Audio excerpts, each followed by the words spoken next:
خرافي تسمع صوتي وأنا أعرفها وهي تتبعني.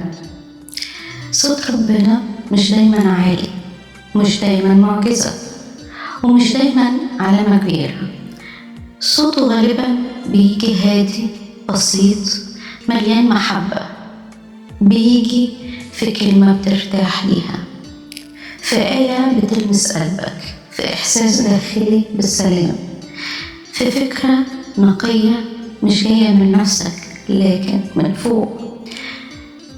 علشان القلب يسمع لازم ينضف من الخوف، من القلق، من المصادر اللي بتشوش، من الأصوات اللي بتتعلق في الروح.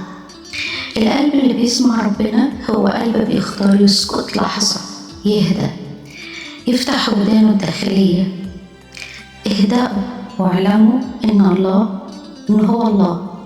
ربنا مش بيتكلم مع قلب مليان ضجيج، لكنه دايما بيدق ودايما مستني لحظة السكون.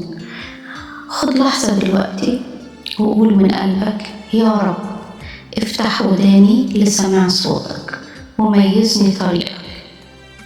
آمين.